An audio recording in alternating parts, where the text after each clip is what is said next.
Hello everyone, अस्सलाम वालेकुम। कैसे हैं आप सब? आशा करती हूँ आप सब बहुत अच्छे होंगे। मैं भी बहुत अच्छी हूँ। मैं आपको एक ऐसी घटना सुनाने जा रही हूँ जो एकदम सच्ची है और रियल है और हकीकत है। एक आदमी था, वो बहुत बुज़ुर्ग था और अपने टाइम पर जब वो जवान था तो वो बहुत पैसे इकट्ठे किया करता था कि जब मेरे पास कुछ पैसे इकट्ठे हो जाएंगे तो मैं हज करने जाऊँगा। तो वो डेली मेहनत किया करता था, खूब मेहनत करता था, रात दिन मेहनत करता था। उसमें से कुछ पैसे तो घर में खर्च हो जाते थे, कुछ वो अपने माँ-बाप के लिए रखता था कि हर एक परेशानी में या यानी जिस तरीके से एक परिवार चलता है, वो आदमी इस तरीके से पैसों को इकट्ठे किया करता था। कुछ पैसे उनमें से बचा के रखता था ताकि मैं आने वाले कल में हज कर सकूँ। तो धीरे-धीरे उसकी उम्र बीतती गई और उसकी जो एज थी, वो कोई 70 के आस-पास हो गई। अब उसने सोचा अब तो मैं कमा भी नहीं सकता। बच्चे जो थे वो अपने-अपने घर पे फैमिली के हो गए। अपने-अपने घर गृहस्थी सारे बच्चे सँभालने लगे, तो उसने सोचा मैं बुज़ुर्ग भी हो गया हूँ, तो मैं एक काम करता हूँ, अब मैं हज के लिए रवाना हो जाता हूँ।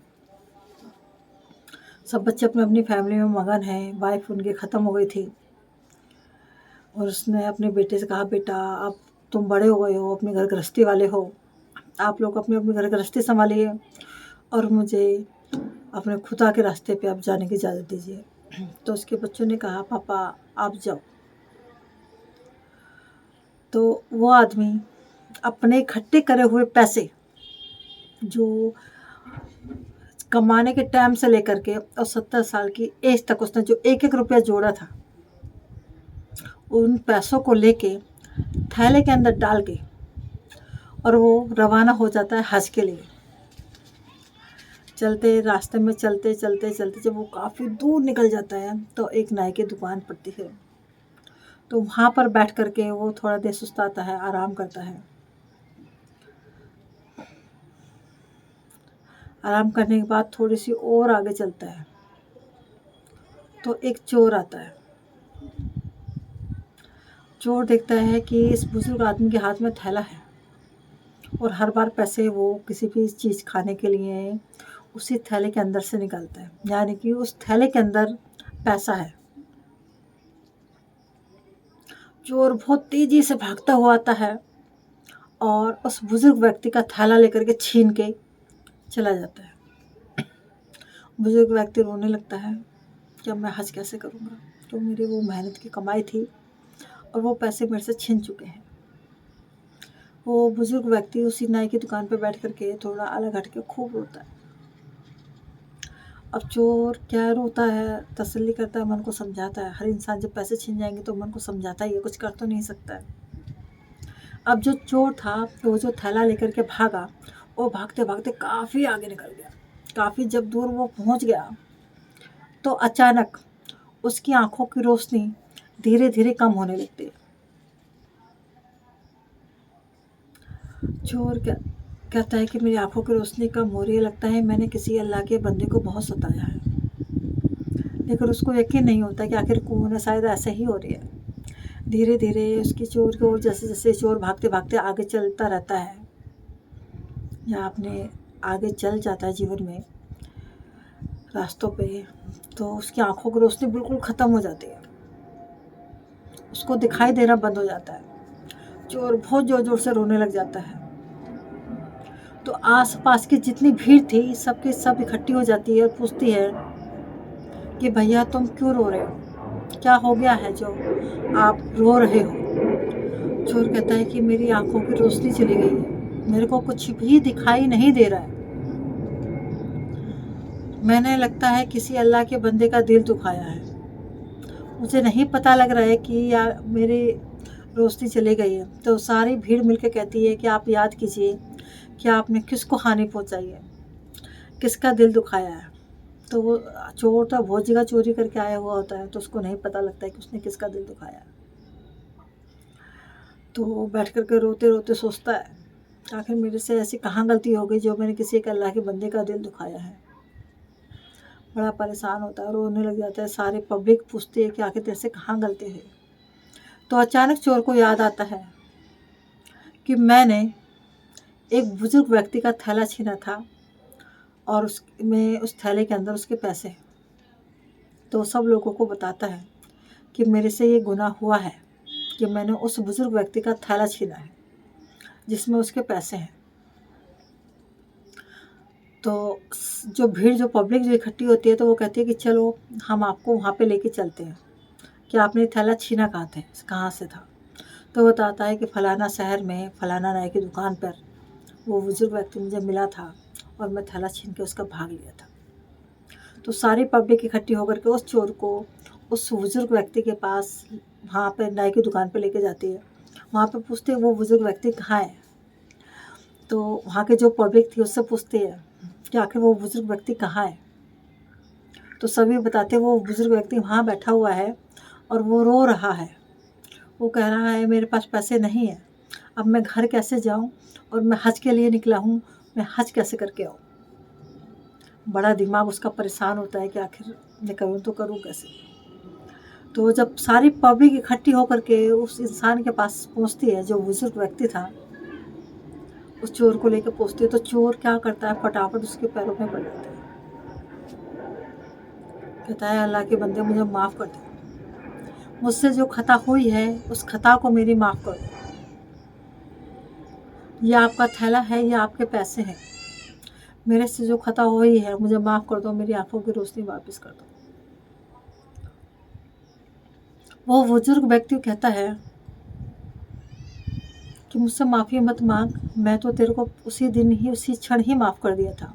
थोड़ा सा मन दुखा था क्योंकि मेरी मेहनत की कमाई थी, मैंने तिनका जोड़ करके उस पैसे को जोड़ा था हज के लिए। मैंने तेरे को उसी वक्त, उसी क्षण माफ़ कर दिया था। मैं तेरे को कैसे ना माफ़ करता। अगर मैं तुझे माफ़ नहीं करता तो हमारे नबी सल्लल्लाहु अलैहि वसल्लम मुझे माफ़ नहीं करते। अगर वो मुझे माफ़ नहीं करते तो मैं तो उनके दरबार में पहुँच ही नहीं पाता।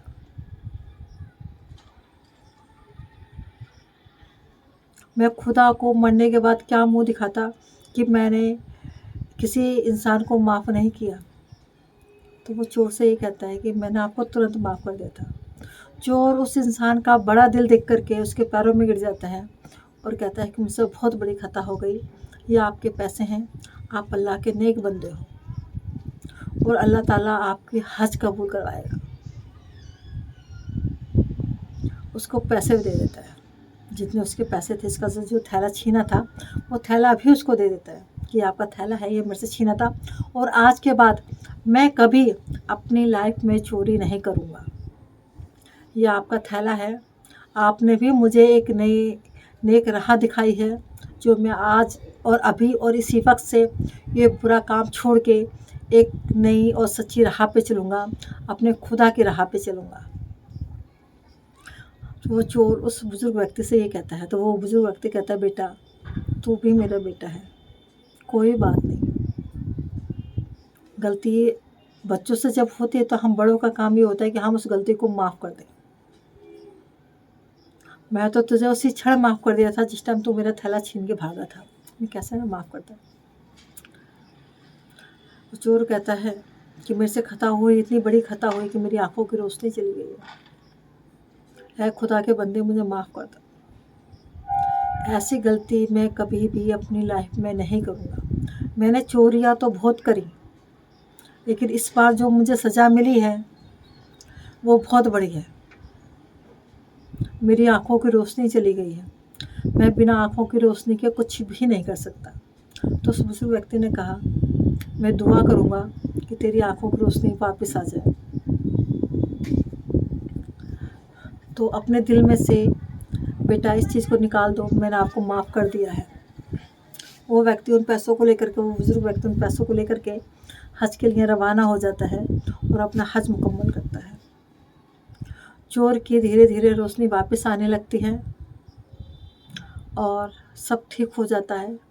तो बुजुर्ग व्यक्ति जो था, जो इतने दिल से जो हज कर रहा था, खुदा ने उसका हज भी कबूल किया। चोर ने अपनी गलती मान ली और उसको बुरे राह पर चलने से खुदा ने बचाया और खुदा ने उस बुजुर्ग व्यक्ति का हज भी कबूल किया।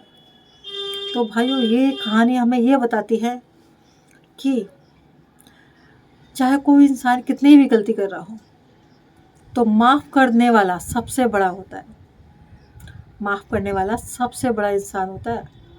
चाहे कोई सामने वाला कितनी भी गलती कर रहा हो, आप उसको माफ़ कर दीजिए। आप छोटे नहीं होगे, आप बड़े हो जाओगे। और कभी भी लाइफ में कभी किसी का दिल मत दुखाइए, कभी किसी के साथ गलत मत कीजिए। ये कहानी हमें शिक्षा देती है। और अपना नमाज़ पढ़िए, कुरान पढ़िए और उस खुदा की इबादत कीजिए जिस चीज़ के लिए आपको बनाया है।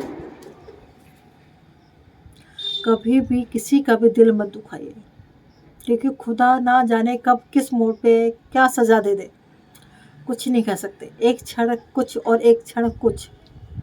तो मारने वाले से बचाने वाला बहुत बड़ा होता है, और माफ़ कर देने वाला और भी बड़ा होता है। तो भैया, अगर लाइफ में भाइयों और बहनों, लाइफ में अगर किसी इंसान ने कोई गलती हो गई है, तो प्लीज़ उसको माफ़ कीजिए। उसको सज़ा मत दीजिए, उसको उल्टा मत कहिए। उसको उल्टा सीधा बोलने से अपना ही मान गिरता है खुदा की नज़रों में। वो हर उस इंसान का दुख होता है जो माफ़ नहीं करता है।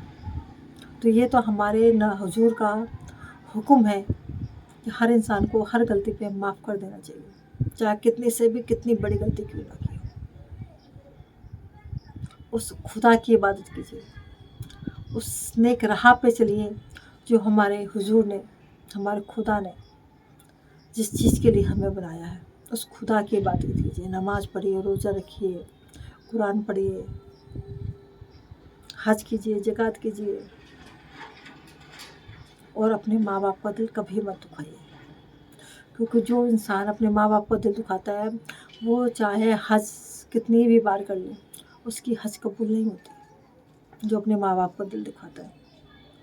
और हमारे अल्लाह का दिल तो 70 माओं से भी ज़्यादा बड़ा है, 70 माओं से भी 10 गुना ज़्यादा बड़ा है। वो हर इंसान को माफ़ करता है, हर इंसान को माफ़ करता है। हमारा खुदा का दिल इतना बड़ा है। तो भैया, इस गुनाह से बचिए और किसी का दिल मत दुखाइए। और अब मुझे इजाज़त दीजिए। सब्बा खैर, खुदा हाफिज़, नमस्कार, सत श्री अकाल। फिर से आपके लिए कहानी लेके आऊँगी। जो ये सच्ची घटनाएं मैं आपको सुनाती हूँ, जो हकीकत है। अब मुझे इजाज़त दीजिए। शब्बा खैर। और आपको ये मेरा ब्लॉग कैसा लगा, ये भी मुझे कमेंट्स में बताइएगा। और आपको ये कहानी कैसी लगी, ये भी बताइएगा। Bye bye.